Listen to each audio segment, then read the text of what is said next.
आप लोगों का स्वागत है। आज का हमारा टॉपिक है, जैसा मैंने लास्ट वीडियो में आपको कहा था, subject, object, transitive verb, intransitive verb. इसको आज हम लोग समझेंगे ये क्या होता है।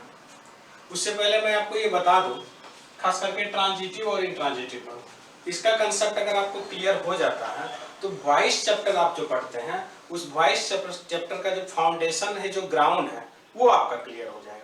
क्योंकि आप वॉइस जो चेंज करते हैं उसकी शुरुआत यही से होती है। फिर इसका और भी डिटेल हम लोग यहाँ करेंगे। यहाँ हम लोग चले subject, object, transitive verb, intransitive verb. इसके लिए एक छोटे से सेंटेंस का हम लोग एग्जांपल देते हैं। और हम लोग लिखते हैं आई रीड ए बुक। एक क्लास में मैंने आपको बताया था कि कोई भी सेंटेंस अगर हो तो उस सेंटेंस के 2 पार्ट्स होते हैं। एक पार्ट होता है आपका सब्जेक्ट और एक पार्ट होता है आपका प्रेडिकेट। तो किसी भी सेंटेंस के जो 2 पार्ट्स होते हैं, सब्जेक्ट और प्रेडिकेट, उसको हम लोग अलग कैसे करें। तो मैंने आपको बताया था कि उस सेंटेंस में आप वर्ब को फाइंड आउट कीजिए, और वर्ब के बारे में रिसेंट हम लोग चर्चा किए हैं। रीड आपका क्या है? वर्ब है। वर्ब का कौन सा फॉर्म है, इसका भी कंसेप्ट हम लोग ले चुके हैं, V1 है। अब ये आपका मेन वर्ब है। तो आप यहां से रीड ए बुक, इसको अगर आप लोग कहते हैं तो ये हो गया आपका प्रेडिकेट।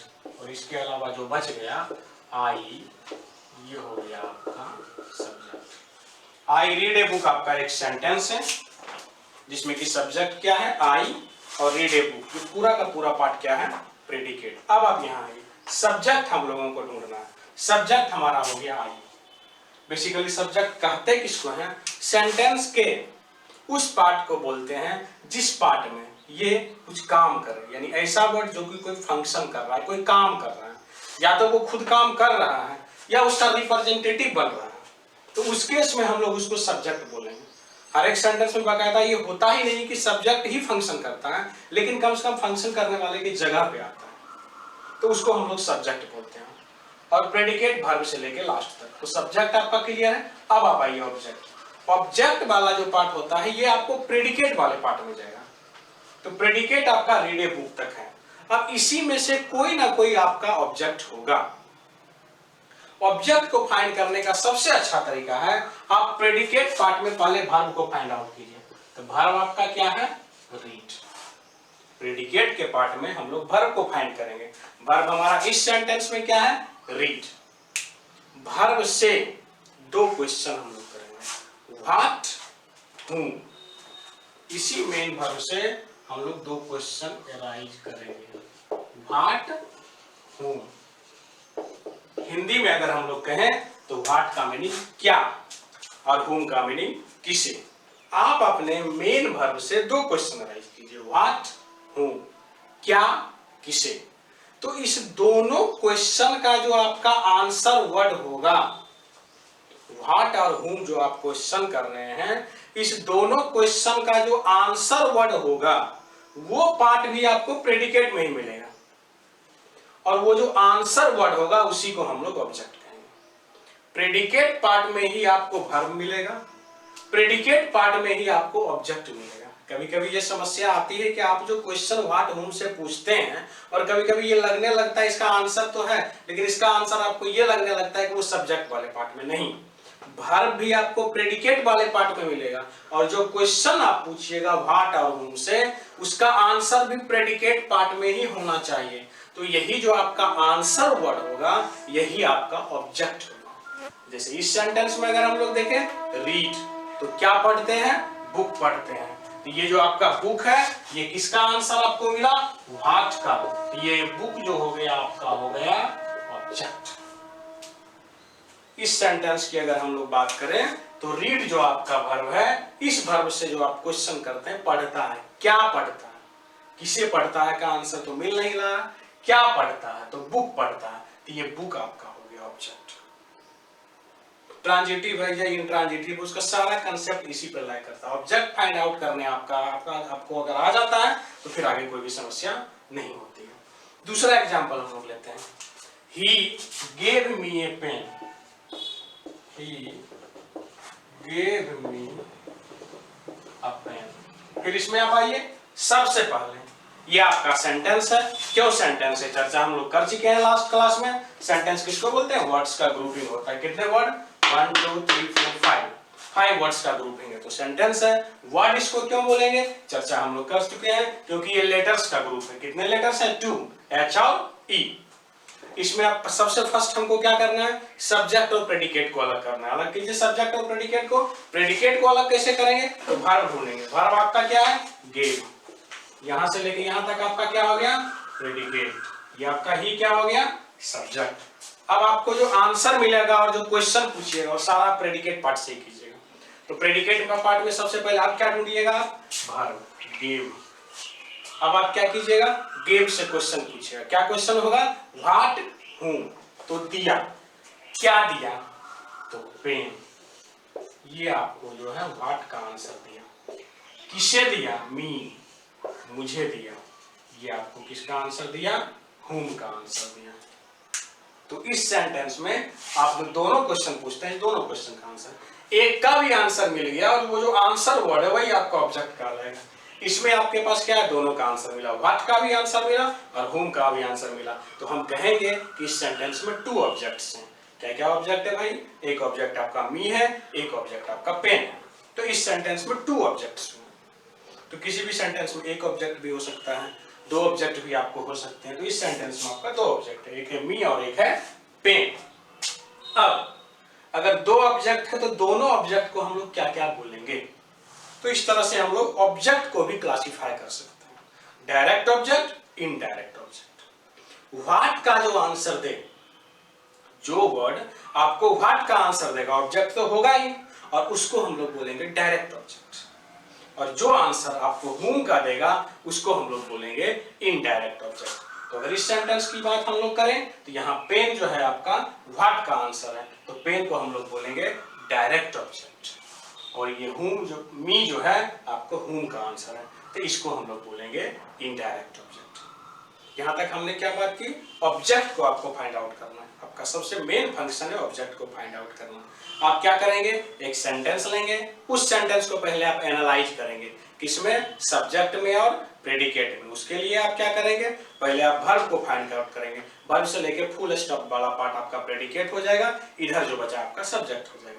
फिर आप प्रेडिकेट वाले पार्ट में क्या करेंगे, वर्ब को फाइंड आउट करेंगे, और उस वर्ब से आप क्या करेंगे, क्वेश्चन अराइज करेंगे। किसके, किससे, व्हाट से और whom से, क्या, किसे।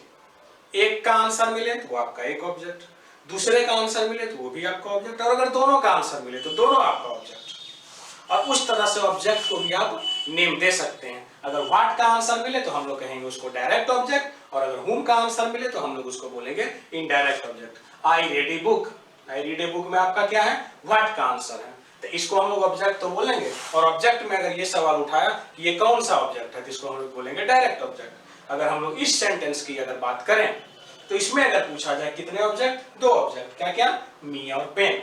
पेन किसका आंसर है, व्हाट का आंसर है, तो पेन आपका होगा डायरेक्ट ऑब्जेक्ट और मी आपका होगा इनडायरेक्ट ऑब्जेक्ट। ऑब्जेक्ट को समझने में मैं समझता हूँ कोई भी परेशानी आपको नहीं होगी। और अगर आपको ऑब्जेक्ट समझ में आ गया तो फिर ट्रांजिटिव वर्ब और इंट्रांजिटिव वर्ब समझने में कोई भी समस्या नहीं है। ट्रांजिटिव है क्या, ये वर्ब का ही पार्ट है। इंट्रांजिटिव वर्ब क्या है, वर्ब का ही पार्ट है। तो सवाल यही उठता है कि कैसे वर्ब को ट्रांजिटिव बोलेंगे और कैसे वर्ब को हम लोग इंट्रांजिटिव बोलेंगे। उसके लिए सबसे पहले तो वर्ब को हम लोग देखेंगे। इस सेंटेंस की बात करें तो रीड आपका वर्ब है, इस सेंटेंस की बात करें तो गिव आपका वर्ब है। और यहाँ पे अब सवाल उठाया जा सकता है कि आप बताइए कौन सा वर्ब ट्रांजिटिव होगा और कौन सा वर्ब इंट्रांजिटिव होगा। तो सबसे आसान तरीका आप देख लीजिएगा किस सेंटेंस में किस वर्ब के पास ऑब्जेक्ट है। तो आपको इस सेंटेंस में भी ऑब्जेक्ट है, अगर किसी वर्ब के पास ऑब्जेक्ट है तो ट्रांजिटिव वर्ब। तो इस सेंटेंस में भी आपके वर्ब के पास ऑब्जेक्ट है बुक, इस सेंटेंस में भी आपके वर्ब के पास ऑब्जेक्ट है, तो ये भी होगा आपको ट्रांजिटिव वर्ब गेव, और रीड भी आपका होगा ट्रांजिटिव वर्ब। अगर किसी वर्ब के पास ऑब्जेक्ट है तो ट्रांजिटिव, नहीं है इनका मतलब नॉट, नहीं है ट्रांजिटिव, नहीं है तो ट्रांजिटिव के पास क्या होता है ऑब्जेक्ट, इंट्रांजिटिव नहीं है इसका मतलब ऑब्जेक्ट नहीं है। सबसे आसान तरीका, सबसे पहले आप सेंटेंस लीजिए, उसमें को आप सब्जेक्ट और प्रेडिकेट में एनालाइज कीजिए। प्रेडिकेट वाले पार्ट में आप वर्ब से क्वेश्चन एनालाइज कीजिए, व्हाट का और whom का, इसका जो आंसर वर्ड होगा वही आपका ऑब्जेक्ट होगा। यहीं तक आपको काम करना है। अब आपको पता चल गया ऑब्जेक्ट है तो उस वर्ब का आप नाम दे दीजिए ट्रांजिटिव, नहीं है तो नाम दे दीजिए आप इंट्रांजिटिव। जैसे हम लोग एक एग्जांपल लिखते हैं आई गो फुल स्टॉप। अब क्या है, गो के बाद कुछ है ही नहीं, प्रेडिकेट वाले पार्ट में वर्ब के बाद कुछ है ही नहीं, तो सवाल उठाने का कोई मकसद ही नहीं है, कुछ रहे तो ये आपका हो जाएगा इंट्रांजिटिव। अगला एग्जांपल अगर हम लोग ले आई गो टू स्कूल, तो कुछ तो है, तो आई गो टू स्कूल में आप क्या कीजिएगा, पहले गो से लेके स्कूल तक प्रेडिकेट, क्योंकि वर्ब से स्टार्ट है, आई आपका सब्जेक्ट, तो go to school predicate, I subject. अब आप क्या कीजिएगा, वर्ब से क्वेश्चन अराइज कीजिएगा, किस कौन सा वर्ब है, गो, गो से आप क्वेश्चन पूछिए व्हाट, क्या जाता है, हूं किसे जाता है। कभी कभी लगता है कि क्या जाता है तो स्कूल जाता है, क्या का आंसर स्कूल नहीं होगा, कहां जाता है तब तो आप आंसर दीजिएगा कि स्कूल जाता है। तो आई गो टू स्कूल में गो के पास ऑब्जेक्ट नहीं है, तो इस सेंटेंस में हम लोग गो को बोलेंगे इंट्रांजिटिव। इसका और भी हम लोग नीड्स, इसकी क्या जरूरत है वॉइस में क्लैरिफाई करेंगे, लेकिन मैं यहाँ बता दूं क्योंकि वॉइस का क्लास मैंने किया नहीं है। अगर आपको पता होगा कि एक्टिव वॉइस से passive voice, passive voice active voice से बदलते हैं, तो आपको यही कहा जाता है ऑब्जेक्ट को सब्जेक्ट बनाइए, सब्जेक्ट को ऑब्जेक्ट बनाइए, लेकिन उससे पहले आपको ऑब्जेक्ट ढूंढना तो पड़ेगा। अभी तक के हम लोग के सवाल यही पूछा जाता है कि एक्टिव को पैसिव कीजिए, पैसिव को एक्टिव कीजिए। अगर वॉइस के सवाल का ट्रेंड्स बदले और सवाल ये पूछा जाए कि आप बताइए किस तरह के सेंटेंस का वॉइस होगा या नहीं होगा, दिस इज ए बुक का वॉइस क्यों नहीं बनेगा, आई गो टू स्कूल का वॉइस क्यों नहीं बनेगा, कोई कंसेप्ट देना तो पड़ेगा, ऑब्जेक्ट है या नहीं है, तो ऑब्जेक्ट को फाइंड आउट करने आना तो पड़ेगा। तो सेंटेंस में सबसे भारी काम आपका हो जाता है ऑब्जेक्ट को फाइंड आउट करना। और छोटी छोटी चीजों से बड़े चैप्टर्स का लिंक जुड़ा हुआ है। कहने का तो हम लोग केवल ट्रांजिटिव इंट्रांजिटिव पढ़े, लेकिन वॉइस का कितना माइन्यूट और सटल क्वेश्चन हमने आज क्लियर किया, ये आपको वॉइस में पता चलेगा। और अगर आप वॉइस पहले से पढ़ते होंगे, एक ट्रेंड के हिसाब से हम लोग बना देते हैं, हाँ सब्जेक्ट यही होगा, ऑब्जेक्ट यही होगा, लेकिन अगर क्वेश्चन का ट्रेंड से बदले और ये कहे कि पहले आप ये फाइंड आउट कीजिए इसका वॉइस बनेगा कि नहीं बनेगा, फिर आप बनाइए, तो फिर आपको यही जानना पड़ेगा। तो जिस ग्रामर के छोटे छोटे रूल्स को, छोटे छोटे टर्म्स को हम लोग अवॉइड करके चलते हैं अपने एज के हिसाब से, कि हम चूंकि मैच्योर्ड हो गए हैं, बड़े एज में हो गए हैं, तो हम लोगों के ग्रामेटिकल कंसेप्ट का मकसद केवल एडवांस्ड होगा, लेकिन उसके हिसाब से नहीं, हम जानते क्या है। किसी भी क्षेत्र में हमारी पढ़ाई स्टार्ट किससे होती है, हमारा लर्निंग लेवल क्या है, हमारा एज ग्रुप क्या है, इससे कोई भी लेना देना नहीं है। इसलिए छोटी छोटी चीजों का बहुत ही फायदा होता है। Whether you have to write, whether you have to read, whether you have to speak, को बोलना है कि लिखना है कि पढ़ना। तो आज के क्लास में मैंने क्लियर किया subject, object, transitive verb, intransitive verb. Next class का हमारा टॉपिक होगा नाउन्स। और ये भी मैं बता दूं कि ड्राई कंसेप्ट में हम लोग नहीं जा रहे हैं, इसलिए नहीं पढ़ रहे हैं कि इसका डेफिनेशन जानना है, इसलिए पढ़ रहे हैं कि इसकी जरूरत कहीं होगी लिखने में, बोलने में, समझने में, इसलिए हम लोग पढ़ रहे हैं। उनके इसी एस्पेक्ट्स पे मैं फोकस करने का प्रयास कर रहा हूँ। नेक्स्ट क्लास का हमारा होगा नाउन्स। Thank you.